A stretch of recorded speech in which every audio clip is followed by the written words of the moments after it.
APRG seminar this week. But today we are pleased to have Vishvesh Kumar from Ghent Analysis and PDE Center. He will talk about hypoelliptic damped wave equations or on graded Lie groups with initial data from negative order Sobolev spaces. So Vishvesh, we can talk now. Okay, so first of all, I would like to thanks organizer of APRG seminar, especially Munna, to inviting me here. And today I will talk about my joint works which are ongoing from last year with Aparajita Dasgupta, Syam Sarup Mandal, and Michael Rojansky, and recently uploaded preprint with Berik Boltorebek. So here actually we started investigation damp wave equation with initial data in negative order Sobolev spaces. So first paper was on Heisenberg group, and then we extended this for graded Lie group. So most of the talk will be based on last two preprint, and I will also discuss some result from first paper in this talk. So let us begin our talk. So here I will consider like in whole talk we will discussing damp wave equation in different scenario. So what is damp wave equation? Damp wave equation is given by 1. So here you take double derivative of time, that minus Laplacian u plus damping term ut. So ut is the damping term. If you remove this term, is just wave equation. So it's damp wave equation with nonlinearity, which is power type nonlinearity. And here we take initial data. So epsilon is a size parameter for controlling the initial data, and Laplacian is standard Laplacian, Laplace Beltrami operator on Rn in this setup. So main question is to study here well posedness and and blow up, or how qualitative property of solution in Rn. So in this setup, actually first result by Matsumura. So what he proved in 76, he proved that if you take initial datum positive and belonging to, of course, we are talking here Sobolev solutions. So with Sobolev spaces, and additionally belongs to L1 of Rn. And then lower dimension case, he proved that if you take this non-linearity power p is bigger than this number 1 plus 2 over n, then this equation have a small data global well posedness. So if you choose appropriate small data, it's the solution, this equation is global well posed. That means you have actually solution exists for all time, like for all time to infinity. Then later Todorov and Yodono, what they did, they extended the result of Matsumura for all dimension. So, and also they prove a blow up result in local in time solution. So first they prove that when p is bigger than 1 plus 2 or n, then this equation is global well posed in a way. But they put additional condition that their data is compactly supported. And secondly, for the uh, p which is less than 1 plus 2 or n, they prove that their solution blow up on finite time. That means there is no global solution for this p. Now for p equal to 1 plus 2 or n, it was Zhang who proved that the index p is equal to 1 plus 2 or n also belongs to blow up region. That means there is no global solution for this if you put. Now later on, actually Ikihata and Tanijawa, what they did, they removed this compactly supported condition from this paper of Todorov and Yodono, and they proved that global well posedness still hold if you remove this condition, but with L1 data here.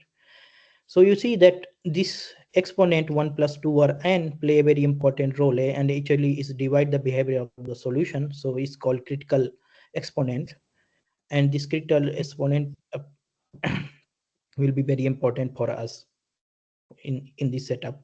So this critical exponent depend upon, of course, when you choose initial data and upon dimension. So later on, once you have this blow up solution, so at least local well posedness hold in that setting. So you wonder like up to which time, depending upon the parameter size parameter, the solution actually survive. So what is that is known as lifespan of this solution. So Ikeda with different set of author he proved, and Liai and Zhu, they prove lifespan. So estimate of this this damp wave equation. So when p is greater than p critical, so that means you have global well posedness, so its lifespan is infinite, like it always exists. And when it's p critical, then you have exponential type of lifespan with respect and involving the size parameter. And when it's less than p critical, then you have polynomial type lifespan estimate. So now this p critical, actually this p critical number, this appear in a study of heat equation as similar to damp wave equation when we study heat equation. So heat equation in Rn is you take minus Laplace and V and Vt and with initial datum. Then this case also play a similar role as it was playing in damp wave equation. That means it's beyond this number in supercritical case. I mean, this has global well-posedness, and for the below and or on it, it has a blow up solution. And this was observed first by Fujita in 1966, and that's why this number in heat equation case is called Fujita exponent. And later Hayakawa and Wechsler, they improved this result, and Wechsler presented a more simpler proof for this result. So now you can see that this number actually comes in both setup in damp wave equation and heat equation. So that means it could be like natural to ask if the solution behaves similarly, asymptotically at least. And this was kind of hinted by Lee and Bellow and Friedman, that the solution of damp wave equation and they are and heat equation, they behave similarly. That means they have actually solution of damp wave equation, they have diffusive nature at t goes to infinity. And then Nishihara proved a kind of uh, estimate which involve actually difference of two difference of damp wave equation, solution of difference of damp wave equation and heat equation. And he proved that at least for the homogeneous cases, when you have homogeneous damp wave equation and heat equation, then in that case you get more decay of that, and that actually guarantee that your solution of heat equation and the damp wave equation asymptotically behave similar. And this phenomena actually hold also in nonlinear case or semilinear case. In Gale and Regel, they prove in dimension 1 the same phenomena. If you consider this, then they are behave similar. With suitable, you have to change actually suitably, you have to change here initial datum in that case, in both cases actually. And then later Kirch, and he proved the same phenomena for nonlinear damp wave equation in more general setup, where he replaced not Laplacian but general Fourier multiplier and other things. And he could able to prove up to 1 plus 4 over n. And later Hayashi, Kekina and Nomkin, they prove it up to this Fujita exponent. And in general, for linear or non-linear, this phenomena is known as diffusive phenomena of damp wave equations. So now I will, so now up to now we were discussing when initial data was taken from L1 initially. Now people wonder, if we change the initial data, then what happened to this Fujita exponent? Is it change or what? So particularly Ekihata and Hota, and then Ikeda, Inoue, Okamoto and Wakasugi, they actually consider in different paper, in different setup, I combine all these things. So they take initial data ADC from LM spaces, and you can see that how Fujita exponent change. So Fujita exponent is now 1 plus 2m over n. So kind of this space, like regularity or Lebesgue exponent appear here in Fujita exponent. So in a way, if you consider like 2 here, then it's 1 plus 4 by n, and it matches with 1. If this goes to 1 asymptotically, then it's just Fujita exponent in natural setting. So now we try to kind of liberate ourselves to putting low regularity in this setup. So first of all, by Hardy-Little Sobolev inequality, you can see that LM spaces are embedded inside homogeneous Sobolev spaces of negative order when gamma is this. So that means actually if you are taking any data from negative order Sobolev spaces, then actually you are taking less regularity from regularity condition on datum, and also as well as you are kind of get more optimal decay, which like LM-L2 decay estimate of homogeneous equation here, time decay estimate via Sobolev estimate, which you consider in negative order Sobolev spaces. And this is the kind of motivation which Chen has raised. They consider this initial data from negative order Sobolev spaces, and they study this damped wave equation in this setup. Now, this is not first time that people have considered negative order Sobolev spaces. In fact, Guo and Wong 2012, and very recently this Tang, Zhang and Zhu, they consider compressible Navier-Stokes equation, which are parabolic equation, Boltzmann equation, considering negative order Sobolev spaces, and they get better result in this setup because you get better decay estimate in this when you consider negative order Sobolev spaces. So so now let's back to Chen and Regic paper. So what they consider, so they found a new critical exponent. So the new critical exponent is actually given by this. So you can see this 1 plus 4 1 n plus 2 gamma. So this gamma appear here.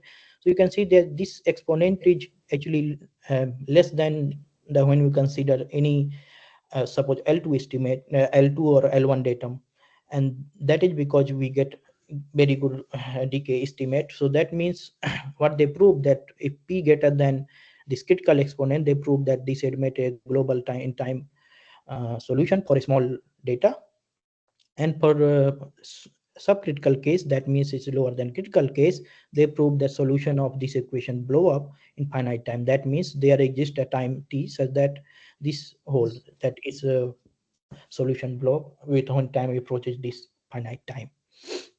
Now here they didn't they listed on gamma.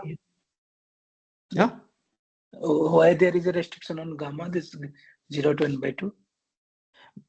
because actually we want to use some some kind of embedding and other things. I think this is enough to consider here in this setup. Only Okay. gamma, but that's the thing. And so what they mentioned that the behavior of this solution in the case of critical case, when p is equal to this critical case, so they list it as open question, and they also establish lifespan solution. So when it's greater than this, then you have infinite lifespan, and when p subcritical case, they have polynomial. So now our first aim is to discuss this open question, so which we resolve. So for that we need a notion of weak solution. So I'll say L1 LP log function is a weak solution of this damped wave equation if it satisfies this. It's a natural in you study in undergraduate class. And then it's a global solution if t is infinite, otherwise it's called local solution. That's the thing. So for this weak solution, we solve this open question raised by Rejeg and Chen. So, and what we proved, we proved that if p is equal to p critical, then we choose initial data which satisfy this condition, then it doesn't have any global solution. That means solution blow up on finite time.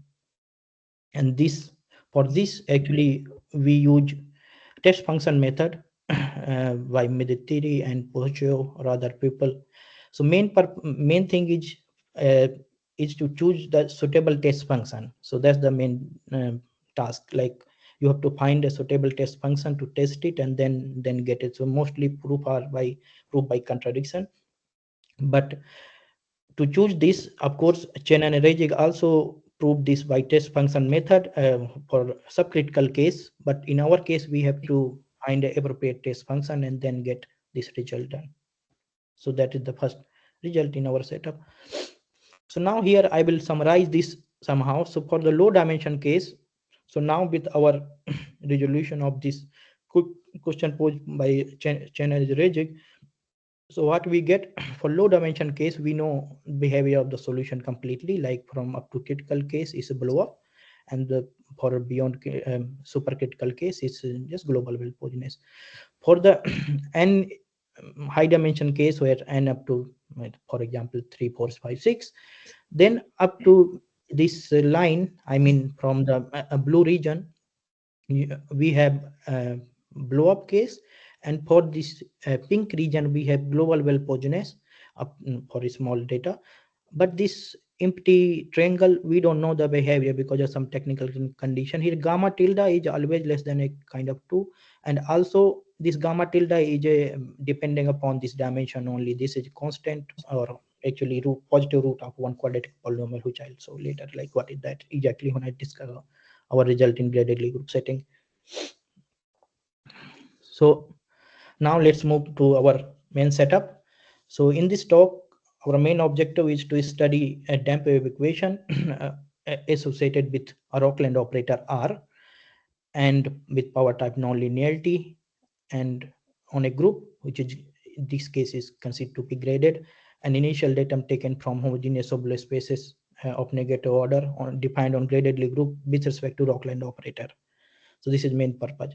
So to give a flavor of these result, which it gives what kind of result it can provide, let me provide some example of graded Lie group. So first example is of course commutative Lie group in Rn, and then you can consider Heisenberg group, and then other classes of stratified Lie groups are contained inside Rockland operator. So for example, we are in Rn, and then I'll give you, like, even in Rn our result will give a new result. In this setup you forget about non-commutator setup. So in Rn, if you consider a Rockland operator, suppose we can consider any positive homogeneous elliptic operator with constant coefficient, or for example, for instance, I consider only integer power of Laplacian. In that case our result will also give a new result in setup of Rn. Okay, or even you consider this other kind of Rockland operator in this setup. So our result is only not new for only group or Heisenberg group, but also new in Rn. So let me discuss briefly some wave equation on Lie groups, particularly on Heisenberg group. Of course, this list will not be fully covered here because many people are work on this, but I will try to cover some relevant things. So first result in which is very famous by Muller and Einstein, they prove LP estimate of the wave equation on Heisenberg group, and then Thangavelu and Naru and there many people, related people, they work on LP estimate, LPL2 estimate in different setup, Hermite, Grusin, and different setup. This thing. Then, as I discussed, that damp wave equation is associated with kind of very much related with heat equation. So in Heisenberg group setup, heat equation was considered by Pascucci in 1998, and he proved that Fujita exponent is given by 1 plus 2 over Q, where Q is the homogeneous dimension of Heisenberg group. I will discuss what is homogeneous dimension, but for now, you consider if Hn is like something like topological R2n plus 1, then homogeneous dimension related with dilation associated with Hn, so like natural dilation, and with that is dimension is 2n plus 2. Okay, so it's not topological dimension, but it's a different dimension which coming from dilations structure on Heisenberg group. And then later in 2018, let me discuss this work on graded Lie group. So Rojansky and Tukmagamtev, they consider this damp wave equation with some mass term. So they put extra term here, mass term, and due to this mass term, they get actually exponential decay, time decay, and that's why they don't have any. So they get global level position for all p. So there are no blow up phenomena in this setup. And then later Rojansky and Taranto, they consider this time dependent coefficient equation, and later on Rojansky and Cagno, they extended kind of Pascucci result in general unimodal Lie group with polynomial growth, and what they proved that in this case Fujita exponent become 1 plus 2 over d, where d is the global dimension of this unimodal Lie group of polynomial growth. So in this setup actually, like if you consider Heisenberg group or in general actually homogeneous group, then in this setup the global dimension is just equal to homogeneous dimension. Then main result are come from Gargiev and Palmieri in 2019. What they consider, they prove that they consider semilinear damp wave equation on Heisenberg group with initial data on L1, and they proved that Fujita critical exponent in this case was exactly the Fujita exponent on Heisenberg group, and they prove global existence and blob solution for critical and subcritical cases. And Palmieri in 2020 also established L2 decay estimate, which we will generalize in our setup, in more general setup of graded Lie groups.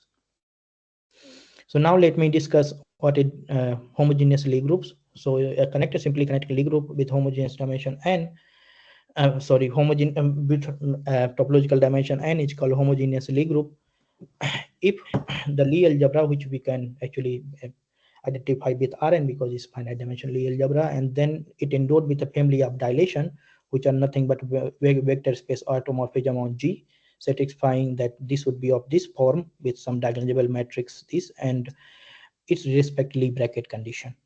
And this way, this nu1, nu2, nu1 are called dilations weight.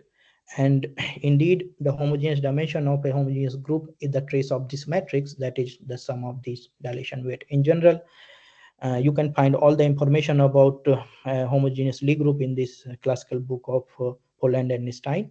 Everything is there. And in general, convention which is given in this book, that we rescale all these weight combinedly and for the purpose, and we put nu1 is equal to 1. And in this setup, combining this is wanted that we can easily see that homogeneous dimension is always bigger or equal to topological dimension. The in this case, we know that, like in general, is fact is when you have a dilation in Lie algebra admitting a family of dilation, this it becomes nilpotent. Consequently, every homogeneous Lie group is nilpotent Lie group. And then you can actually transfer the dilation structure on Lie algebra to Lie group by exponential map, which is global diffeomorphism in this setup. And then later, once you have okay, and then her measure in this homogeneous Lie group is nothing but actually Lebesgue measure on this Rn, and this is homogeneous, Q homogeneous in the fact that this appear, so homogeneous dimension appear here when you consider homogeneity condition of measure. Now graded Lie group. So graded Lie group is a connected simply kinetic Lie group whose Lie algebra is graded. That means you can grade it, you can write Lie algebra G as a summand of this I to S. Gi is vector spaces and satisfy this condition, gradation condition. And once you have a gradation on a Lie algebra, it will automatically or naturally give a dilation structure using these matrices. So this will give rise a dilation structure on the Lie algebra. So you see it's a dilation R power I EI, and that's why every graded Lie group is homogeneous. And these graded Lie group are actually like contain stratified Lie group. So what is a stratified Lie group? So a D algebra is stratifiable if it is graded, and there exists a gradation such that it actually first gradation and their commutator generate the whole Lie algebra. And in this setup, a Lie group associated with stratifiable Lie algebra is called a stratified Lie group. So in general, we have this picture, like a stratified Lie group contains a graded and then homogeneous, and in general, nilpotent Lie group. And actually, this is not same because like there is a nilpotent Lie group which is not homogeneous in general, and every stick class you can generate. So this result was provided by Dyer in this case. And for graded Lie group, you can find most of the information in this book of Michael Ruzhansky and Veronique Fischer, and also in classical book of Holland and Stein. And here, so some example of graded Lie group. So we consider Rn like natural commutative Lie group with usual dimension dilation, then trivial gradation we have. So this is first example of graded Lie group. Second, we can actually modify the dilation in Rn. Still, we can get a kind of graded Lie group structure in this setup. So we can modify this dilation and put this weight as a rational. Then Rn with this family of dilation is also has a graded structure. And then finally, we consider Heisenberg group. So Heisenberg group, you all know that in first two component is just commutative law, and third component is polynomial law. And because of that, it become non-commutative Lie group. And canonical basis for Lie algebra is given by this vector system of vector field given by 2, and it satisfies the commutator relation this. And because of that, it satisfies actually this kind of gradation, or it's actually a stratification, and this is a stratified Lie group. And because of that, we can put a natural structure of natural dilation structure on that given by this. So first two component is related by just R, and third component is related by R square. So with respect to this, Heisenberg group become actually graded Lie group, or in particular stratified Lie group. So now we will use some Fourier analysis on these groups. So these Fourier analysis are quite similar to as all of you have know about general Lie group. So we consider G hat is unitary dual of G, that is equivalence classes of strongly continuous unitary irreducible representation of G. And then we can define this operator values for Fourier transform here by integrating fx with putting this adjoint representations here, and then you by using Planck measure on on this g hat, and then you can do an inversion formula, and same to all other Planck NT whole here. So here in this case we have Hilbert-Smith operator norm, and this L2 norm of function is non-commutative norm of this Fourier transform, which is actually we denote by L2 g hat. So these are defined by this actually on right hand side of 12. So now let me discuss what is Rockland operator in this setup. So Rockland operator are naturally associated with graded Lie groups. So let me represent first the any left unit operator T. I represent the symbol of T by pi T, which is in physical representation of this in universal Lie algebra. So a Rockland operator in general, a positive left invariant differential operator on homogeneous Lie group, which has homogeneous degree nu. That means this identity satisfy. So you apply Rockland operator on dilated function, this R power nu comes out, and you get actually composition with the dilation. And second condition, that symbol of this Rockland operator is injective on all smooth vector of this representation space. So that means these are the vector which are infinite times pressure differentiable. So this operator is injective. That means for every non-trivial representation, that means if for every v smooth, you have this condition, it apply on, if you apply this symbol of Rockland operator on v, it gives 0, then v is just 0, and this condition is called Rockland condition. The conjecture which Rockland put, that this Rockland condition is actually equal to hypoellipticity. That means locally, if you can taking any distributional solution of this distributional function and apply Rockland operator, and if you get C infinity function locally, like locally on omega for every subset, then you have actually f is C infinity in general. So this is called hypoellipticity in term of Remender. And this Rockland formulated this conjecture that this condition, Rockland condition, is equivalent to hypoellipticity of Rockland operator, and this was proved by Helfer and Noriger. Now, interesting phenomena happen that in a homogeneous Lie group you can have Rockland operator. Sorry, I missed the point. Sorry, yes? I missed a point here. So the thing is, what you are saying that this is no more a conjecture, like Rockland conjecture. No, it's solved. It's solved now. Like Helfer and Noriger for a long time. Yeah, it's both sides. Yes, it's already solved. It's not a conjecture if now. Something but is an hypoellipticity operator. Yeah, it means hypoellipticity means if you consider a average condition. I don't understand that Yeah. definition. Yeah. So this says that Rockland operators are always hypoellipticity. And if this condition satisfy, RC satisfy, yes. Then these are. Yeah, these conditions are equal to hypoellipticity. RC is equivalent to hypoellipticity or R. That's what the conjecture was. And then can you give an example of Rockland operator on this RN? I will give several examples, not one, just later. Okay. So let me now give a very nice property. So once you have a Rockland operator on homogeneous Lie group, then automatically it becomes graded. And on every graded Lie group, you can define a Rockland operator. So it's kind of, if Rockland operator just on a homogeneous Lie group, it becomes graded. So it's graded Lie group, then Rockland operator and graded Lie group is somehow is built for each other. So you consider a natural operator to consider on graded Lie group setting is Rockland operators. So now a general is an invariant operator. So you consider a Fourier transform, then you get symbol of Rockland operator. This will be very useful when we study PD. So just like Fourier multiplier, and then later the last and Robinson, what they did, they study this spectrum of Rockland symbol of Rockland operator. They proved that this is discrete and is positive spectrum, and they also proved that you can choose a basis, orthogonal basis, such that you can represent this symbol of Rockland operator in a setting of like a infinite matrix where this number or eigenvalue are strictly positive number. So now, because we are discussing here Sobolev spaces, we have to choose. Can you go back to the previous slide? Yes. Okay, so pi r you are representing this matter. This pi 1 square and pi 2 square. What are these things? These are like negligible matrix. So it's like eigenvalue of that, of this operator. Suppose Pi r. these are nothing to do with degree. Only these are positive number, right? Yeah, it's a positive number. It's in many cases they are not known actually for general Rockland operator, but some cases you can find out.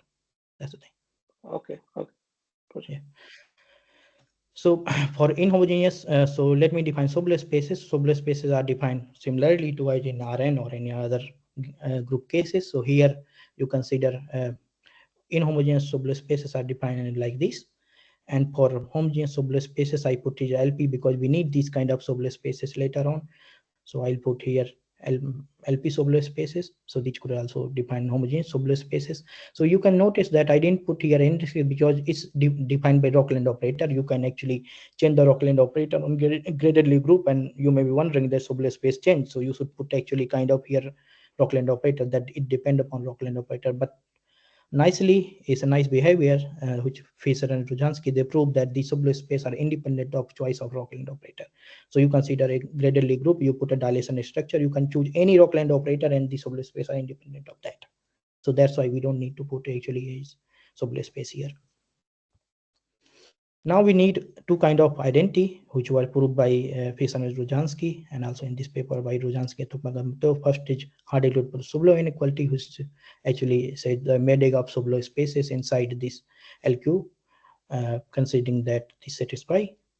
And then we get Galileo-Nirnberg inequality on graded Lie group, which is very common to prove from Sobolev inequality. You can get by using Holder inequality and other things. So now let me give examples as Munada was asking. So first example of graded Lie Rockland operator, you can consider a graded Lie group, and then you can always build this Rockland operator on graded Lie group. So here this xj satisfies some condition. Of course, it should be, they should have satisfy Hormender rank condition, or you can choose actually that xj are xj like x1 up to xn, they satisfy strong Mal'Shev basis condition, and based on that you can form this Rockland operator. And this operator is Rockland operator with homogeneous degree to nu naught, when nu naught is the LCM of all this nu j, or sorry, it's vj I put here, is nu j, it should be nu j here in both sides. And then if you are in stratified Lie group case, then you can consider sub-Laplacian, and this is homogeneous degree 2. Even in particularly on Heisenberg group, of course, you can take sub-Laplacian, and then you can take power of sub-Laplacian, integer power of sub-Laplacian. All these are Rockland operator. Then on Rn, you can consider any elliptic homogeneous positive operator or with constant coefficient, or particularly you can choose this operator, so which is homogeneous of degree nu naught. So these are some example of Rockland operator in general. So our result hold in most of the setup. Actually, in some cases we have to restrict our Rockland operator, but in general it's so first result. Let me discuss our first result. So first result is about Sobolev estimate of solution of this linear equation. That means it's wave propagator of this damped wave equation. So what we get, so we fix now on every time I say I'll fix a graded Lie group with natural dilation structure, and I also fix a Rockland operator on it. Okay, and then I work on everything. So that's like, if I don't say this is fixed.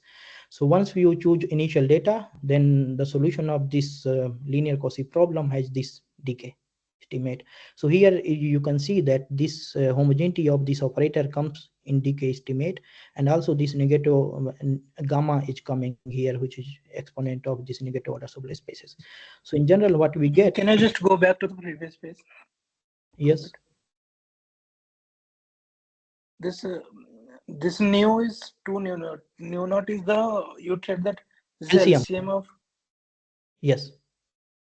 Okay, so this nu naught is equal to degree by nu by 2, right? Yeah. It's a LCM of all the new. Actually, I put in VJ. It should be new J. Actually, no, that's okay. Just typo. Okay. But in general, if you can consider any sub-Laplacian integer power of sub-Laplacian. Okay, it just in general, these are the operator which you get still if anybody actually couldn't follow, just consider power of Laplacian in Rn. Still our result will be new. Okay. So in this setup, actually we get this decay estimate of when you consider homogeneous Sobolev spaces norm in this setup. So here we get some initial like extra decay of this gamma by nu, and because of that, whole picture will be changed. So let me just quickly go through the proof, because I may not. Okay, I'm over time. Kind of. I have only 15 minutes. So anyway, so what we do, we apply Fourier transform with respect to x variable, which is usual, and then we get this equation where pi r is the symbol of Rockland operator. Once you have this, then with respect, then we choose a basis like which we choose in earlier with respect to this pi r was a diagonal matrix, and with respect to this we introduce this symbol, and actually we can see that this you had mk solve an infinite system of differential equation given by this 20. So now 20 is just usual ODE. So we have to solve this usual ODE now. So we are back to usual ODE condition. So for this, we apply our bachelor method, like we have this characteristic equation, and then the characteristic root is given by this, but it depend upon beta and pi. So for that purpose, what we did, we used some asymptotic expansion of this eigenvalue, and we get this kind of, we divide into three parts: low frequency part, high frequency part, and middle frequency part. So for the low frequency part, we have like lambda 1, lambda 2 is something like this, 21.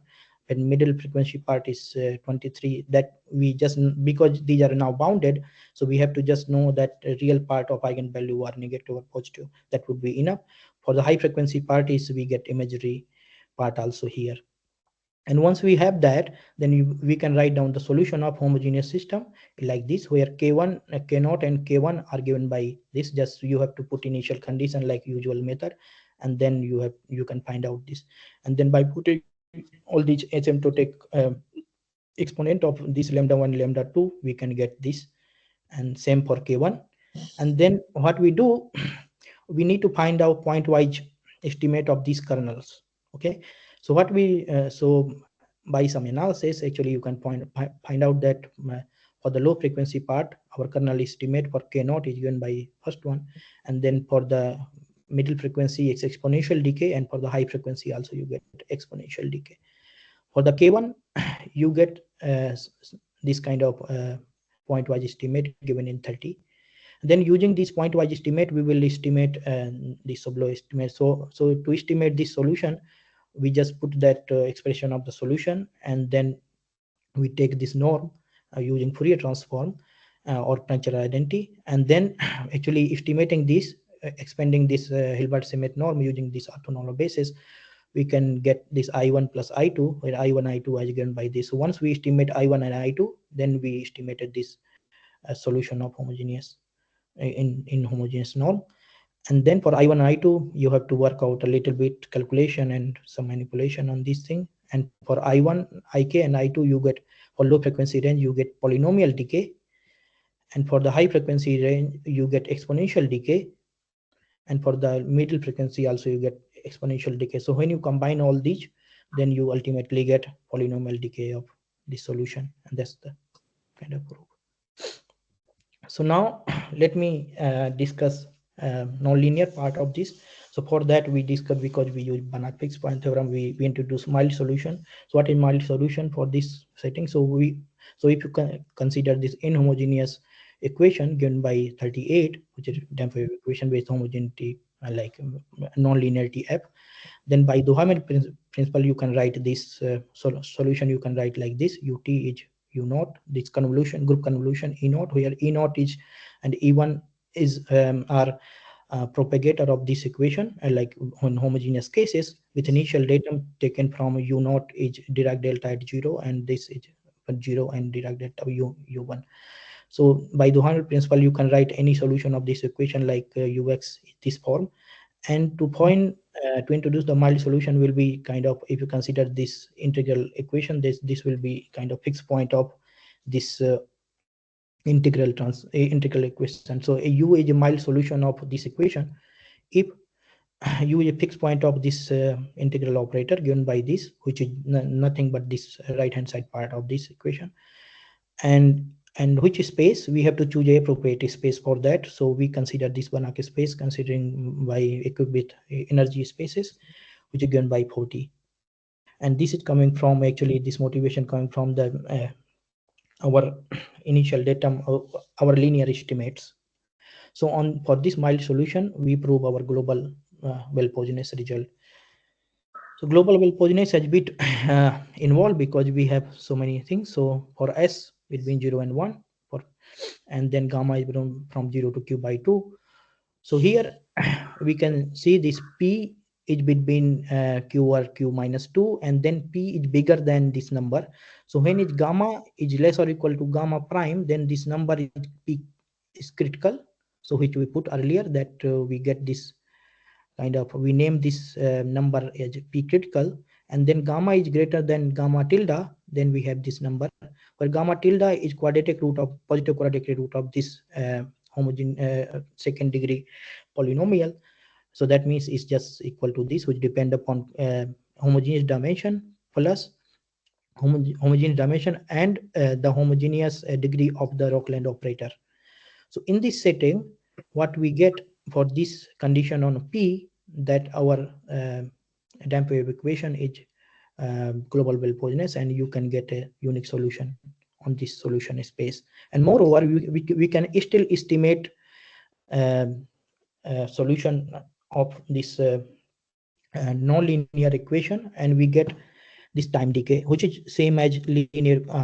I should put here new, actually it should be new here, so it's a 2 mistake here.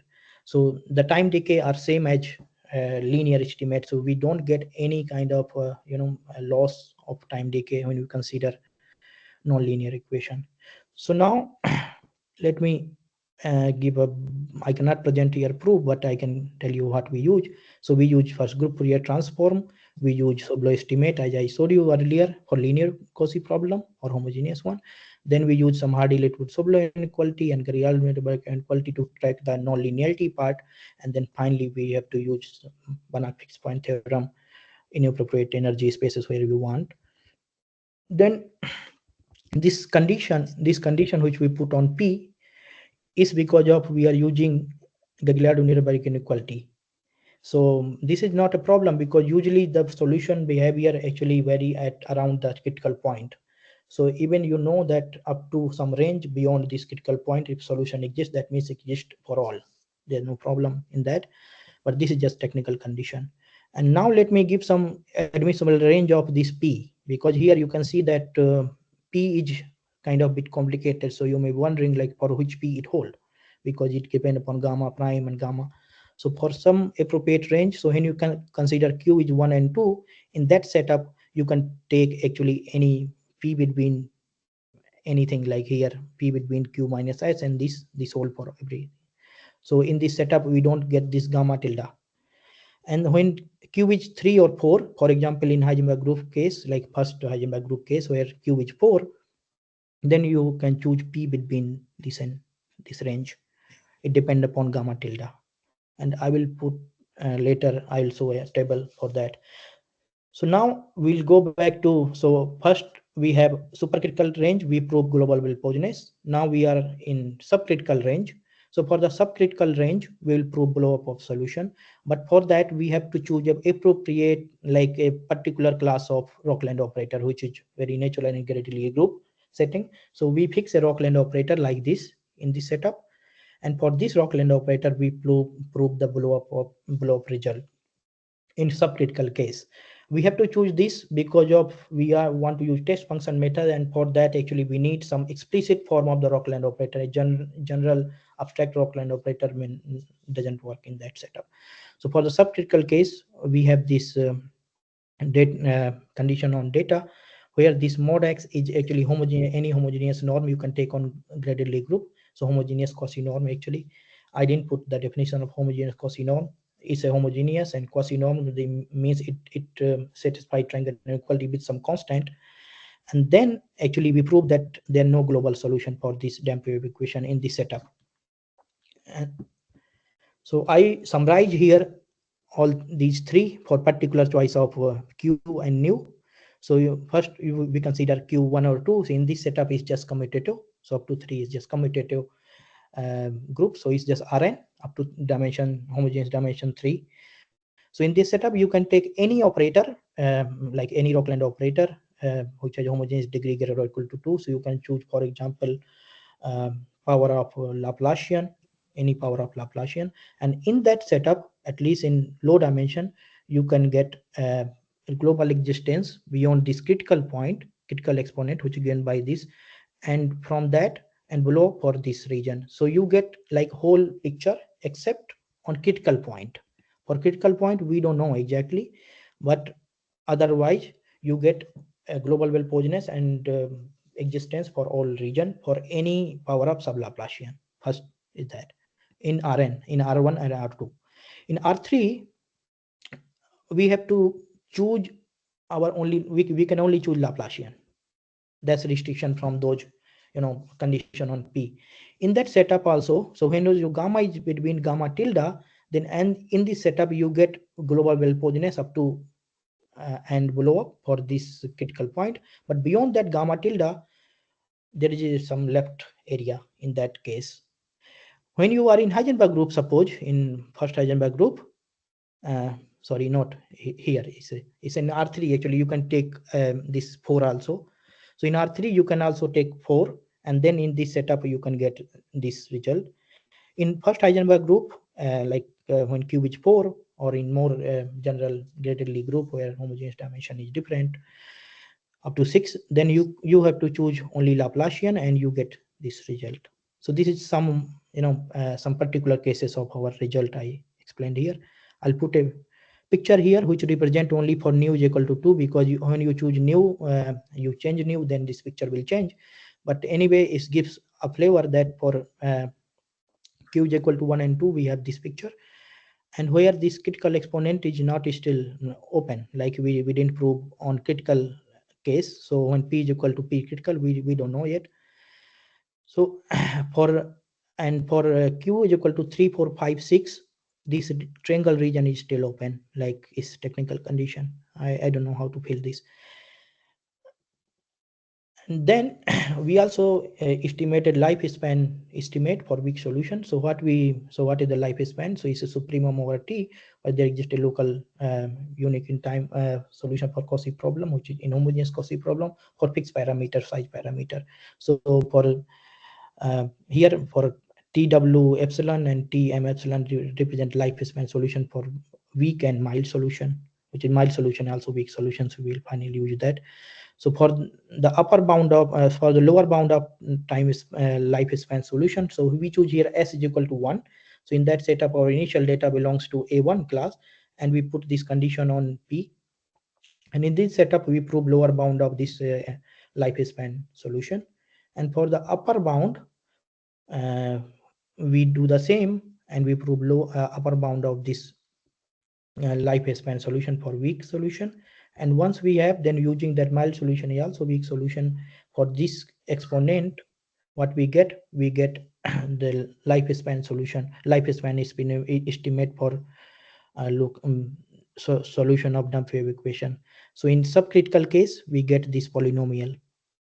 So here you can see that this depend upon homogeneous dimension, also homogeneous degree of operator, as well as this exponent of negative order Sobolev spaces.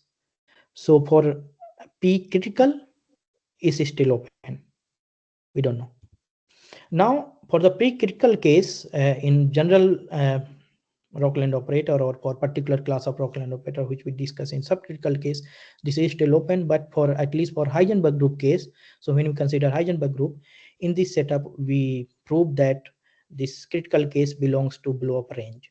So for the Heisenberg group case, if we consider this, and then with sub-Laplacian, so our Rockland operator is here sub-Laplacian. In this case, we can prove that critical case belongs to blow up range. But in general, this is conjecture, because in Rn, in sub-Laplacian is true. So I believe it should be true in gradedly group, but I'm unable to prove because of a structure of the Rockland operator and test functions. The thing. So now I'll discuss some diffusion phenomena in this setup. That's our last part. So we consider heat equation on Heisenberg group. So our heat equation is given by this, with initial datum taken from initial data is the sum of initial data of damped wave equation.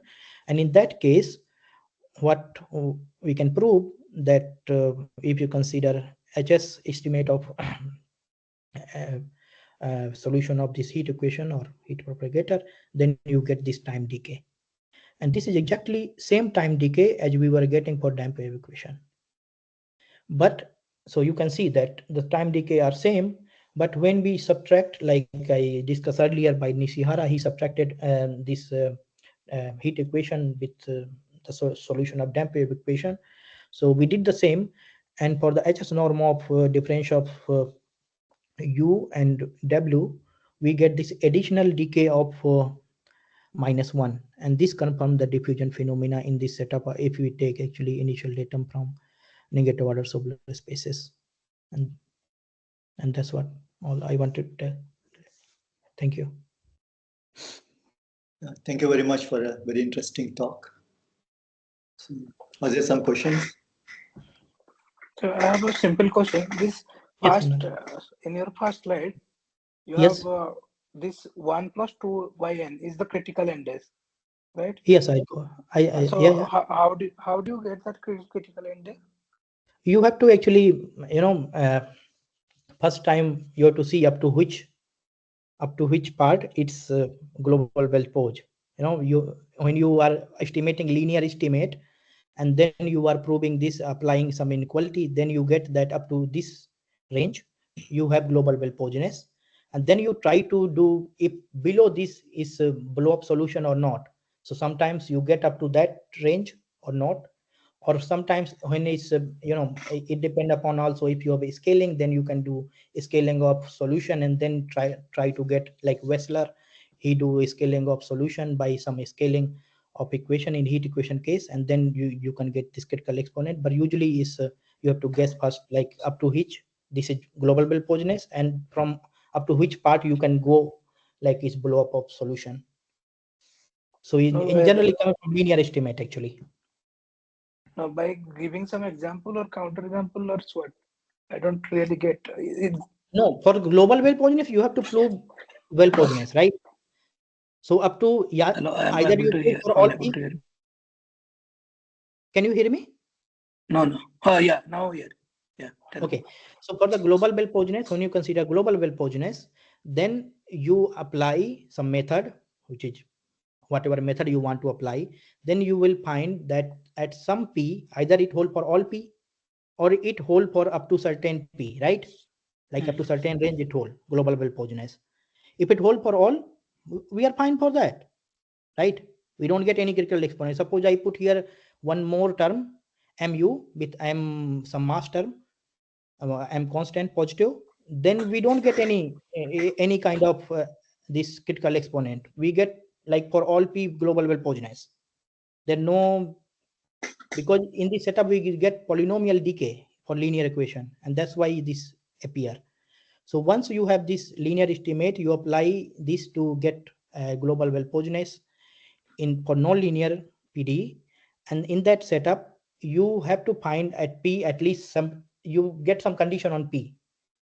Once you get that condition on p, you are looking like below p what happened, and then for the below p below this range 1/2n, you have to give some counter example, or you have to prove.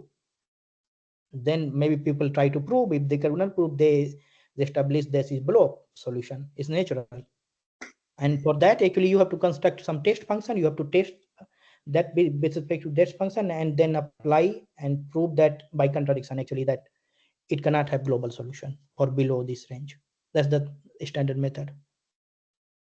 The thing is, you have generalized this type of result to graded Lie group. Yes. That involves Rockland operator and dilation. Yes. But this question makes sense for spaces which don't have dilation, like symmetric yes, space. Indeed, Or it makes sense. It makes sense. Yes. So have you tried on that or? Not yet actually, but people have tried on that. So actually, when you consider, suppose for example, hyperbolic spaces. Okay, in hyperbolic spaces, this is Fujita exponent somehow it change actually. So for damped wave equation, I didn't see any result.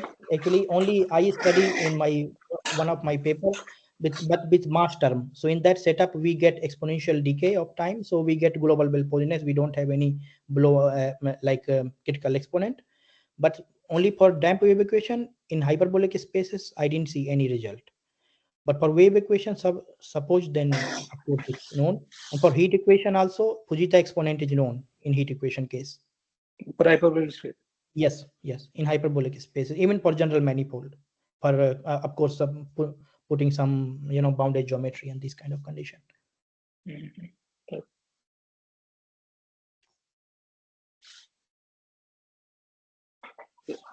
You said there is a concept of Fujita exponent in hyperbolic space too, right? And Yes. you also mentioned before that one uses dilation argument to figure out the Fujita exponent. So my question is that how the analysis works on the hyperbolic space to find out the Fujita exponent? If you don't have dilation, then you don't give that region. Actually, you don't go by dilations. You have to first found global existence, and then check for the blow up part using test function method where you don't use dilations. Test function method work for actually even you don't have dilation, or even there are different method like Kaplan method or any other method to test blow up method. So in general, when you don't have dilation, people use Kaplan method. That's the thing. Kaplan method. So that Yes. okay. So and what is exactly is it the same the Fujita exponent 1 plus 2 by n, where n is the dimension of the hyperbolic space, or something else? Actually, this more behave like for Fujita exponent or hyperbolic space, the solution behave more on like domains on Rn, like bounded domain. In that setup, this Fujita exponent change a bit actually, in sense that on critical exponent also. So critical exponent is the same, but on critical exponent you don't get blow up, but you get global well poisonous in hyperbolic space. So that's the change. Yeah. But like That's here, you consider in this part, the equation 1 represent this system of equation on full Rn, right? So yes. You said this is this analog of this considered in the hyperbolic space too. Bounded domain. Yeah, if you consider on bounded domain or hyperbolic space, and they behave similarly. Yes, if you replace Rn by hyperbolic space, then your critical exponent will be same with dimension of hyperbolic space, but the behavior of the solution will change. So in hyperbolic space, what you have at the critical exponent here, you see that critical exponent belongs to blow up region, but in hyperbolic spaces, actually this will belongs to your global well poisonous. Okay. So that's the change. Actually, you get in negative, a non-positive manifold, non-positive curvature manifold kind of. So that's the difference between Rn and that setup. You get some more actually change, but that's the behavior similar to if you consider this equation on bounded domain. But nobody consider yet actually damped wave equation. People only consider heat equation. So this is complete kind of new, like in that direction somebody want to pursue. Thank you for master. Are there some more questions?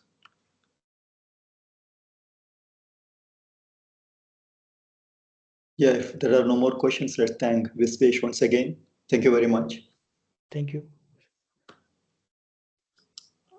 I don't know how to. I don't know how to